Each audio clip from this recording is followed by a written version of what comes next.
my tendency when there's something hard is to lean into it and say, I can do this. Like, I can weather this. I can figure this out. And in that moment, I realized there's a dark side to that level of self belief and self reliance because you can't do it all by yourself. The moment I stopped trying to sell and instead just focus on the other person that I'm talking to and what they truly need. And sometimes what they needed wasn't us, and it was another firm or another type of service. I was happy to refer them. But the moment I started thinking about it as helping, oh, it got so much more easy, but also so much more enjoyable.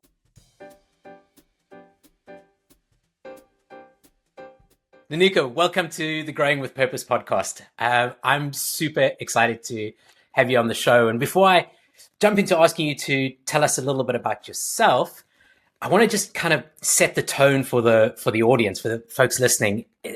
There's a question that's coming up over and over again, and that is, how do I become more of a small giant, insert name? And in this case, we're talking about Boxed. How do you build a great company like Boxed? I know you're kind of on your journey yourself, but Nenuca, take a moment, tell us about yourself, tell us about Boxed, and love to hear your story. Okay, sure. Let's start with what is Boxed. By the way, Boxed is our little nickname for Better Organizations by Design. And I think that'll give you a clue as to why I started it. But for a little bit more background in terms of what Boxed does is we very much focus on creating better organizations with a plan in mind. And that's companies that are going through immense growth, like they're growing very rapidly. And what worked for them before is not going to work in the future. We know how hard it is to change because, I mean, Jean, let's be real. If change was easy, we would all be perfect human beings. And now you multiply that by X number of people at the company, whether it's hundreds or thousands or even just 5 people, it becomes that much harder. We also do a lot of work when companies are trying to pivot their strategies, because when you change the direction that you're taking the company, that has organizational implications as well. You need to start shifting everybody's thinking, the way they're spending their time, the roles that might even exist in the company. And then we do a lot of work also in the merger and acquisition space. So helping integrations actually land, because you'll spend money to buy a company, but you could actually destroy the value if the integration isn't done right.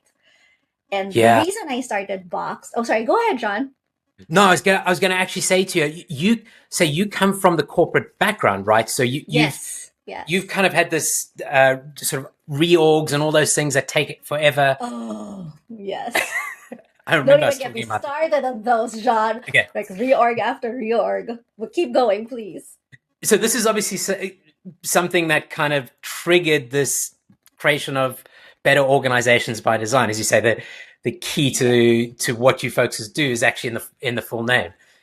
Yes. So, and to your point, John, I started in corporate. Actually, I did grow up in a very entrepreneurial family.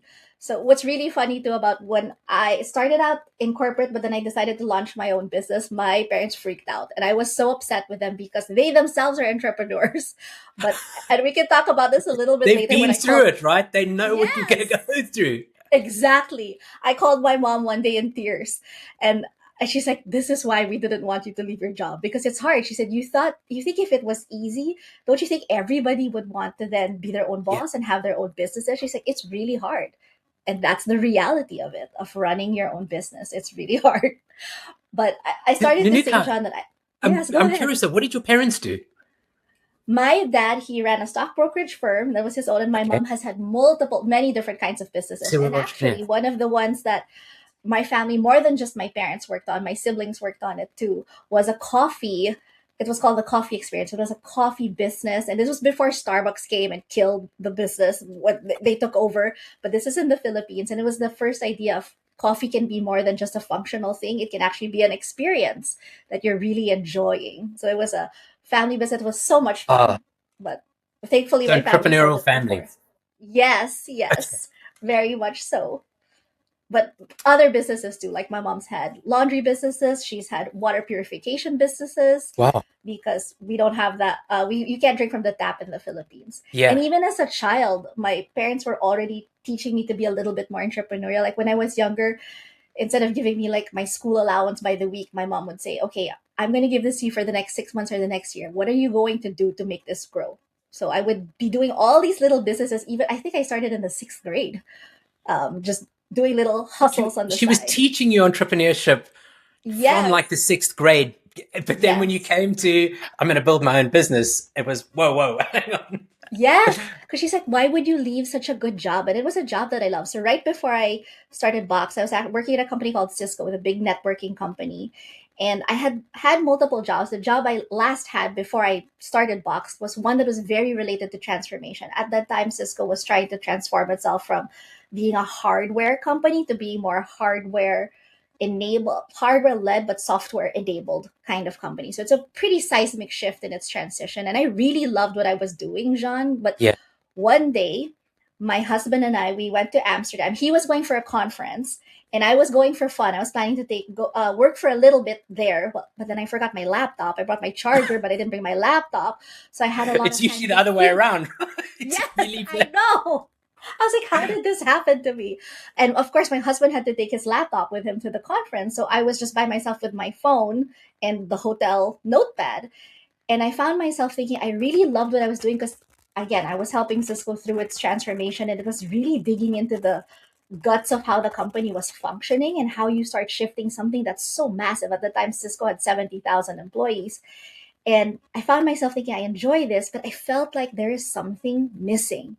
And as I was reflecting during that trip, sitting by myself or walking around Amsterdam by myself, I found myself thinking it's because I'm not putting these skills at the service of a company that I really truly believe in, like that I want to see more of in this world. And that's where I got my oh. this idea into my mind. Like I wanted to work with businesses that were more driven by purpose versus just meeting shareholder expectations and beating the streets expectations.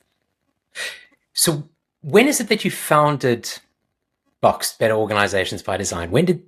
How long have you You're going to been, laugh. We launched in January 2020, right as before we're all the sailing into COVID, pandemic. right? Yes. So this is part of why I think my parents had a freak out moment. One, COVID wasn't there yet, but then when COVID hit, they're like, "Oh my God, you quit your job and you convinced other people to quit their jobs to come and do this." And it was a terrifying moment, Jean, and it caused us to really rethink our strategy. But the good thing was we started getting interest from companies outside of the Bay Area. I had originally envisioned that Box would very much focus on the Bay Area, which is where I'm based.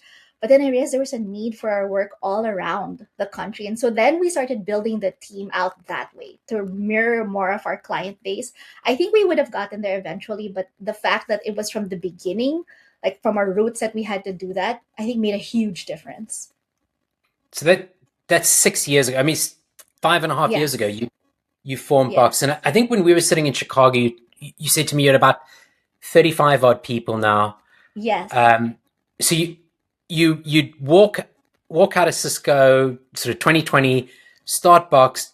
You take a few people with you, and we were talking about how important people are when we kicked off this Yes. conversation. But you take a few people with you, middle of COVID. I think the question, Nanuka, that's probably going through most people's head is, how did you manage? Did you have a great network? How did you kind of kick this thing off? I and a lot of people have asked me this question. I will say, do not do what I do. Spare Okay, yourself and do and first learn from lesson. my mistake. Yes, for lesson number one, because when I had one, John, I think you can tell from my accent, I didn't grow up here in the U.S. That Yeah, was one thing that I love. That I was a little bit more naive about that. I was like, one, I don't. I moved to the Bay Area for work to work for Cisco. I didn't really know a lot of people having not grown up here. It's like, but you know what? I think we can do this. And I decided to choose a customer base that was not where my network was reflected. Because my network at the time was all enterprise. yeah. Like everybody I knew, like worked at really large companies, and I very much specifically wanted to work in the mid market space. And part of this, John, was when I was at Cisco and my team could not handle the work. Either it was too political or it was too much. We would bring it outside parties, and I would see obviously what we would have to pay these really large So consulting this is firms, and like I found myself. Accenture and Yes, exactly. the big five kind of coming in. Okay, Yes. And I found myself thinking, if not every company has this kind of a war chest or this kind of a treasure chest to spend this much, who is helping them be more effective? And for me, I'm afraid to live in a world, John, where we have monopolies after monopoly. I think small giants and other mid market companies play a huge role in just keeping the landscape competitive and giving us choice as consumers.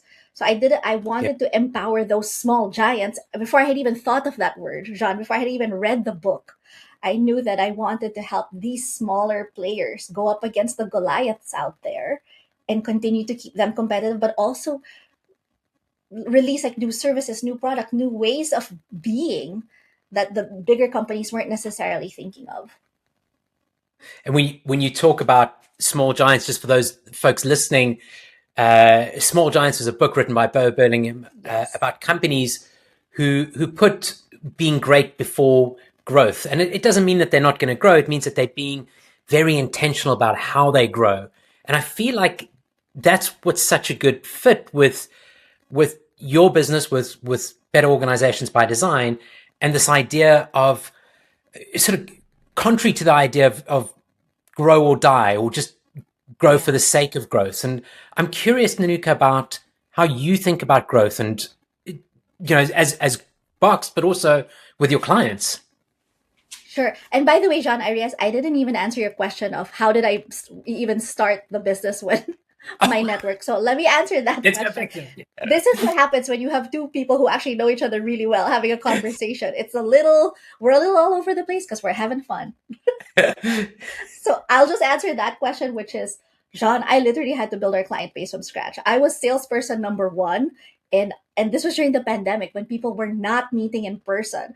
So I was just out messaging people, having people introduce me to other people. There was no other way, and had to build it from scratch. And I always tell people, please don't do that again. Like, don't do what I did. Do something easier. Start where you already have a network. Start where you already know people. Did you just sit down and start kind of reaching out through channels like LinkedIn and email and Yes. telephones, Yes. and Like, just simply doing cold outreach? yes, and like cold. Like I didn't know these people. I still don't know how we did it, but we did it. Wow. I know. I think maybe there'd be So some please folks don't out do there this, looking for people. a sort of backup job as a sales pitch coach, or Yes. I mean, honestly, it's probably one of the most difficult sort of jobs for an entrepreneur, because when you start, Yeah. you have to be the salesperson. You're out there, you're on the phone, you're doing the cold emails, you're building yourself up as a person of influence, or creating your personal Yeah. brand, or whatever they talk about. And you successfully did that cold calling or cold outreach in the first few years that you started. But it's not the right way to do it. Leverage your network is the lesson Yes, I there. would say there are easier ways to do it than what I did. Yeah. And I'm still really glad though that I did go through it because it taught me two major things. One is I had to go through this major reframe in my thinking about sales because I started this business, one, because I wanted to help businesses that were very intentional and conscious about the role that they played in communities and their impact in people's lives. So I was driven to it by that purpose and the desire to put something that I really enjoy, like the actual consulting side of our business. I actually still love delivering work. I love doing that, but then I recognize for us to be able to do that, someone has to sell it. And I used to think about sales, I felt it was like a used car salesman kind of vibe until I realized I'm not selling something that is a widget. Like, this is something that actually helps make people's experiences significantly better. It allows our businesses to do better. And so I had a major reframe in my mind from I'm not selling, I'm actually helping.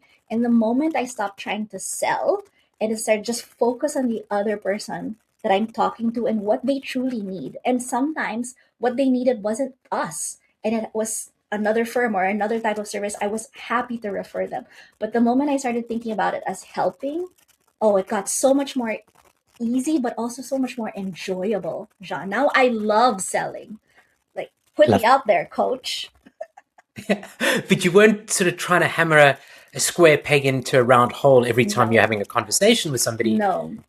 My thinking is you're probably listening to what they were saying. You were coaching, questioning, peeling back Yes. the layers of the challenge or the problem that they had, and potentially at the end of that conversation saying, we might not be the right fit for you, or here's how we might do something for you.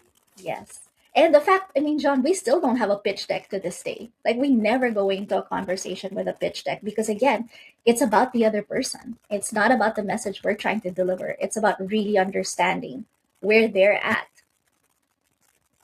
Was that out of a Lencioni book as well? I feel like Getting Naked or something, or one Well, of I his don't books know, with but that makes no sense. pitch, but yeah, no pitch deck, because you're going in, you're listening, you're understanding what the problem is, Yeah. and not trying to pitch something, not trying to sell something. Yeah, Yes. And the second lesson is actually pretty tied to that of the whole getting naked thing. The thing that I had to get really good at, and I'm still working on this, I'll be honest, is handling rejection.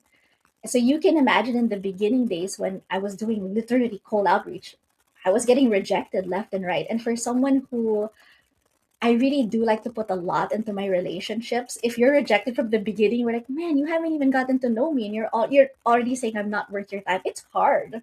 It is yeah. really, really hard to get your heart around it. Not even your mind around it. It's hard to get your heart around it.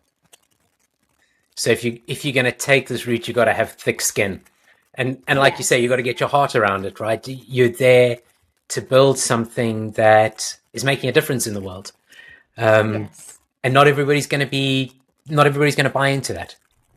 Yeah. And that's okay. Yeah, love it. So I want to get back to that question then on how you think about growth. I'm not going to let you off the hook on this one because I think this is, you have a choice about how you want to grow. And you come from the Bay Area where it's venture capital, private equity. Not saying any of that's bad. Just there are different choices that you make, and presume you made a choice. Was there any time where folks have pushed you to grow faster, harder, offers coming into sort of partnerships or?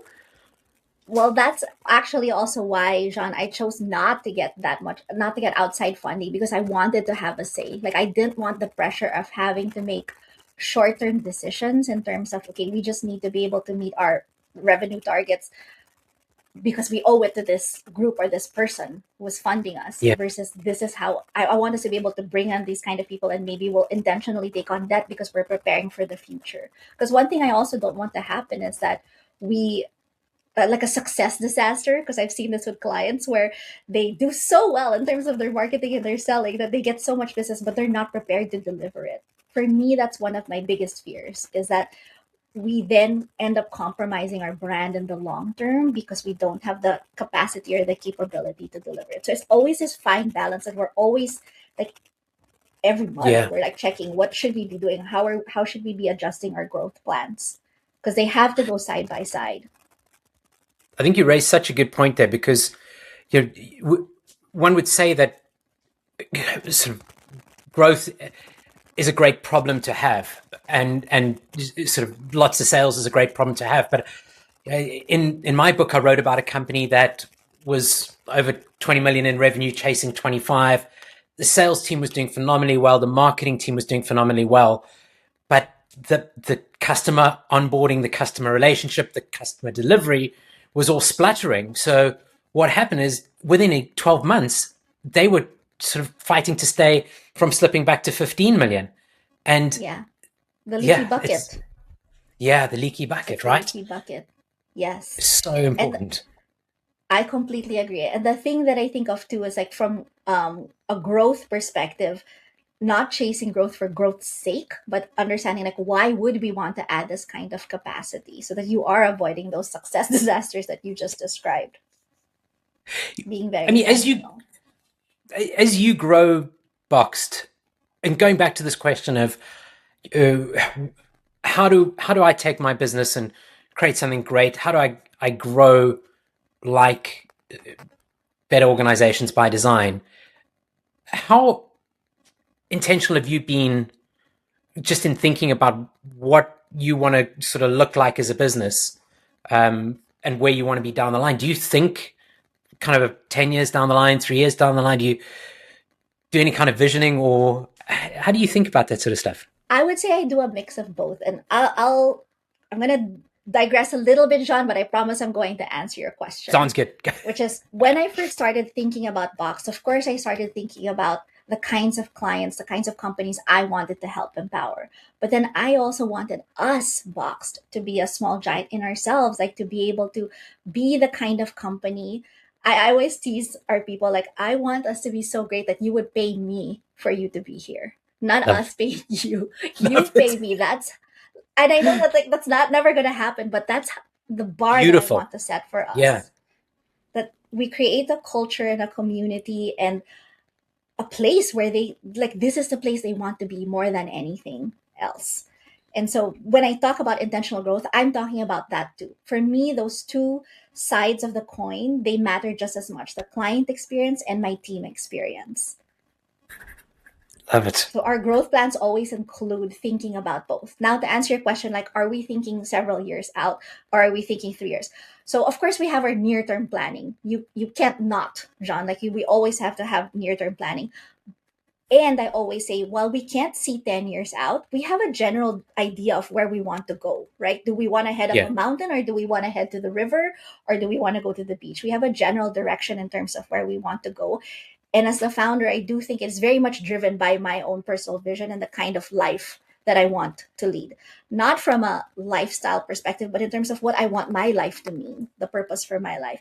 There are good studies out there, Jean, particularly in HBR, that talk about how the character of the CEO or the founder is one of the strongest determinants of the financial performance of a company. I think because I'll relate it to this. I think because it forces you towards to think longer, like more longevity in terms of the company's Yeah. sustainability, not just what personal returns can I get from this.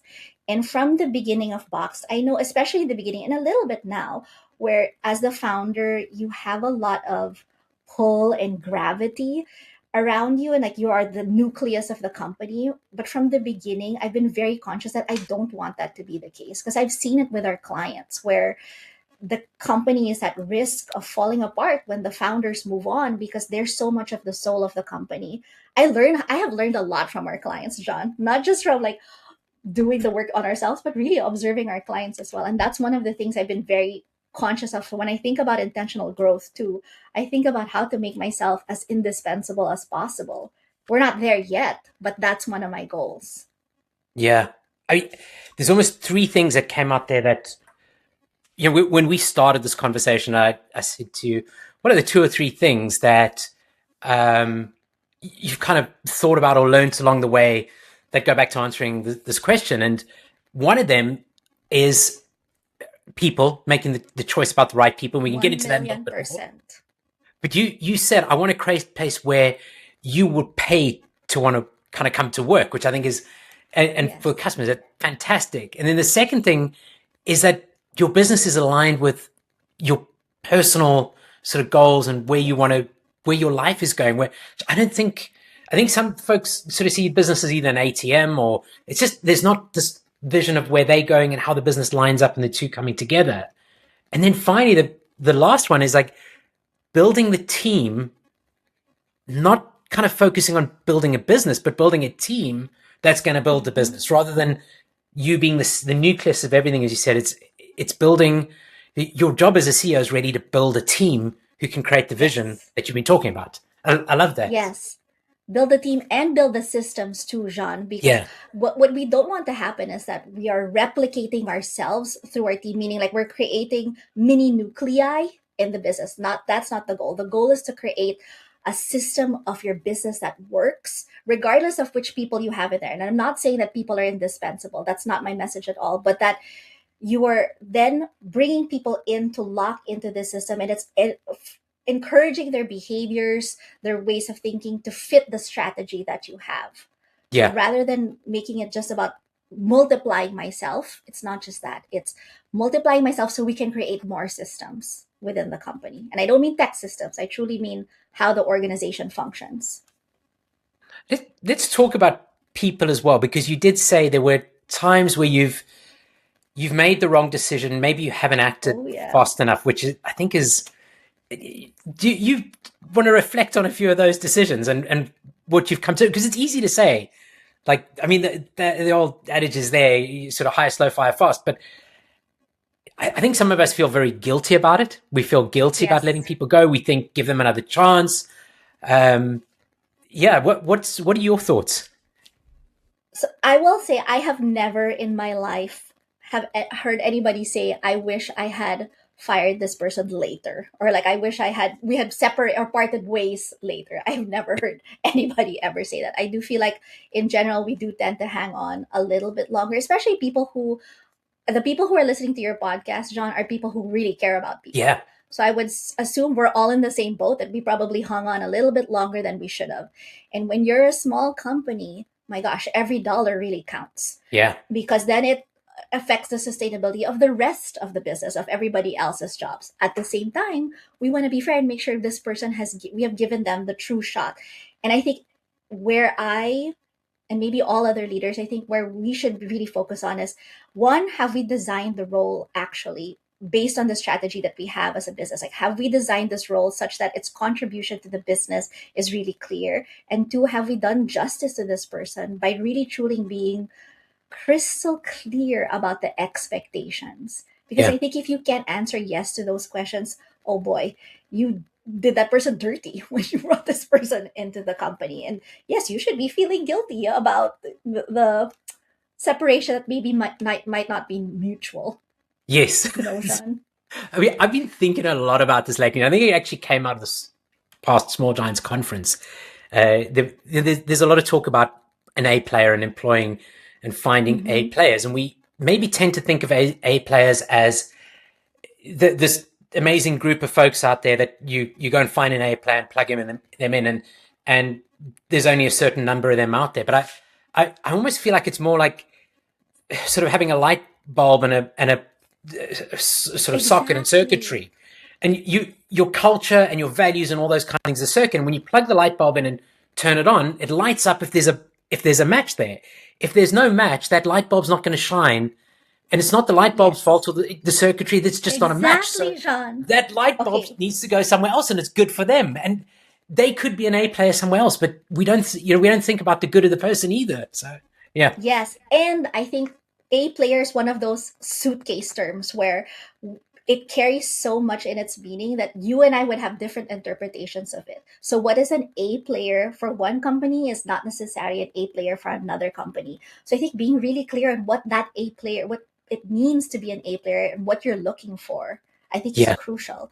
And then being explicit about those expectations, because I found that when I've fallen short, it's because I had a second set of implicit expectations that I might not have even been aware of, that I wasn't communicating to people. And that's when I realized, oh, I've fallen short as a leader because I set this criteria out or these expectations out, but I didn't realize I had a second set that was bubbling underneath the surface. And it took seeing what I didn't want for me to get even clearer on what it is that I did want to see.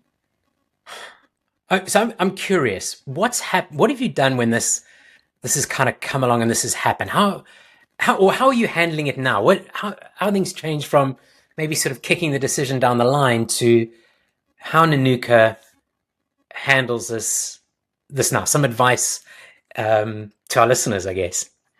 I think the reframe that you just talked about, John, is really important, because why do we not want to let go of people? One is we don't want to hurt them. That's one. And the Yeah, other, sometimes I think that people think of is, sometimes a body is better than no body. Like the wrong body is better than no body.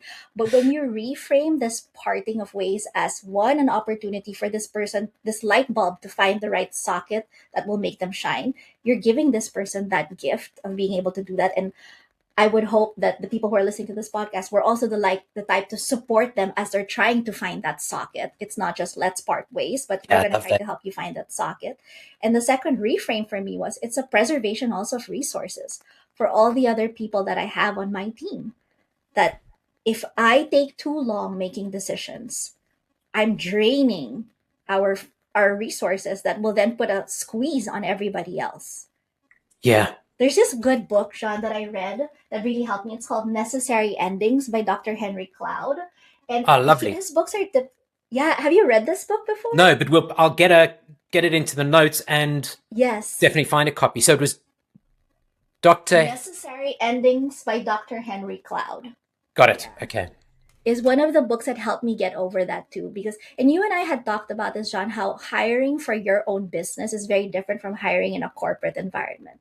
When you're in a much larger corporation, there's a little less pressure, I would say, in terms of getting people out the door. Also, there's a different level of liability. So they're going to ask you to slow it down in a lot of ways. And so it's not the same experience, I would say, when it's your own business, when you're hiring and having to let people go. Also, I just want to recognize it's a different level of It's a pressure. different, yeah. While we're talking about this, and we touched on the idea of preservation of resources, has there been a time? I mean, and I think this is something that when we started at the beginning, you've grown nicely over the past 5.5 years. You got on the phone, you did the hard work, even though your mom and dad said, "Don't do this, you're crazy." But you've built a great business. You sort of along the journey. Has there ever been a time where you nearly did crash this thing? And I'm thinking of the entrepreneurs that are listening and saying, "Oh, well, she had a really easy ride of it." I imagine that it's probably not all that easy along the way. Absolutely not. And I know people can't see your video, but if you had met me in 2020 and you see me now, you're like, oh, she has aged a lot, a lot since starting the business because it is a You've got different no level grey of hairs. stress. But I will say, I think especially like in 2021, Jean was probably the darkest period for me personally running the business. So I'm not even talking about the financial state of the business, but it was the level of pressure that I was feeling because I had brought on people, we had clients, and I was so scared about letting both sides down. And I had a legit breakdown, Jean. Like as I think about it, it was such an awful time for me. And I this was also during the pandemic still, where it was really rough. Like Yeah. there were days that I could not pick myself up off the floor. The Wow. pressure was just immense. And when you're functioning like that, it's so hard to function for your team. Yeah. And you had asked me, or Courtney had asked me as prep for this. She said, Nanuka, well, did you ever have any defining moments as a leader? One of those was that because one of my people had given me really tough feedback because I was operating in this level of fear and stress of, oh my God, people are counting on me and I can't let anybody down, not my clients, not my people. I was moving more into this controlling way of working where I was like really nitpicking everything. And at Box, we hire people who are pretty experienced. Like if you Yeah. look at our organization, it's relatively flat. Everybody has tons of experience. And he didn't like that naturally because this is a person who has been doing this for decades. And that was such a lesson for me because it was a wake up call in terms of what my fear response is and what I might tend to do. And I would say I almost crashed it in that sense because I was losing followership because I was operating out of such fear. Yeah. And I had to do a lot of work with my therapist to be able to understand why I was operating in that mode and what I could do to get myself out of it because it becomes this negative cycle where the more fearful you are, the more then you tend to engage in behaviors that don't actually help the business and you make choices that aren't the best. That's also when I probably made my poorest hiring decisions. And you go through this stage that is incredibly difficult for you. And I mean, I can hear and see that it must have been a really difficult time. You come through it. How how are you sort of dealing with that now on a day to day basis, or how are you handling the sort of balancing the pressure and dealing with that as a business owner at the moment? So you sort of almost don't land up slipping back. And I can empathize with you. There's days that I've also like I don't want to get out of bed, but you have to get up for your Yeah. team. You have to get on with it, right? And you just want to curl up in a ball and hope that everything disappears. But the only way through is out. Only out is Yes. through. Sorry. Yes. The only way out is through. Through I agree. I would how? say, and for those maybe who haven't reached that point, I hope you never where you reach this. But I think it's likely that most of us who are business owners will reach that point. But there's so much learning to be had. I will say, John, I don't know if I would be the business owner and the business leader that I'm if I didn't go through those rough patches where I really had to learn more about myself and also like what my team was capable of. I had a lot of switches in terms of how I think about things. One major one, John, and I think this is what was leading me to be collapsed on the floor, feeling the pressure, was shifting from being this. So, my tendency, John, let me back up a little. My tendency when there's something hard is to lean into it and say, I can do this. Like, I can weather this, I can figure this out. And in that moment, I realized there's a dark side to that level of self belief and self reliance because you can't do it all by yourself. And it took somebody on my team she was a project manager at the time. Her name was Dina, and she said, Nanuka, let me help you with more things. And it took her saying that to me to realize, oh gosh, I don't have to do this on my own. She ended up becoming my chief of staff. And it also took someone who was my admin before. She and I were having conversations, and I said, I think you have her name is Glyza. I said, Glyza, I see the way that you are working with our calendars. You have an exceptional mind. Do you want to do something related to our systems and our data? She said, yes, let me do that. And she had so many ideas, John, that I did not realize that she had. And it was just me realizing I don't have to figure this out by myself. Because again, when you're so used to saying when things are hard, I will figure this out. Yeah. It's a shift to thing. When things are hard, we will figure this out. It I, was huge I for me. love It that. sounds very simple, but it was big for me. So it's a shift from like, I got to do this all by myself. And, I think it was Paul Downs on 21 Hats podcast who said, I've been wallowing in my own ignorance for 25 years, a quarter of a century. And I sometimes feel like men are worse at this than women. I can believe that. I look at this community, right? And I see Connie, who from Consuelo, talked about having to shed a suit of armor. I think of Elizabeth Glassbrenner from Smiley Technologies, whose brother grew the business to a plateau, to a point, but it took Elizabeth coming in and being very vulnerable, coming from a people side as well. And I listen to you, and I feel like there's a level of self-awareness and vulnerability and the ability to let go of an ego quicker than in women than there's in men. And I think men feel that they really need to lean into, I've got to do this. If I don't do it, nobody can do it or whatever. Whereas what I'm noticing is that, when I see this fantastic growth, a lot of the time there's a shift in the leader, but a lot of the time it's a shift to a woman who's taking over the business. At least from some of the things I've seen in this community, there's some fantastic women leading businesses in this community. It's just really inspirational. This is why we need more women in leadership, Jean. Imagine what more could be possible if we were able to lean into that as well, like that. And not trying to lean into like the way men operate, because that's what the problem is, right? I would say that's not the problem. It's a different way. It's a different way. But this conversation, Jean, is making me think of something I think I would love our listeners to really reflect on, is how much of who we are shapes our leadership style and how we grew up. Because that whole thing for me of, I'm going to lean into this, I can do anything that's hard, that is from my upbringing. Because my parents always taught us, you never run away from something hard. You do it. Especially if you commit to doing it, you're going to do it. And I think I took it to my interpretation of it, how my child's mind interpreted and turned it then into a leadership style, is I will do the hardest things for us. And you know how everything, Jean, has anything overused becomes any strength overused becomes a weakness.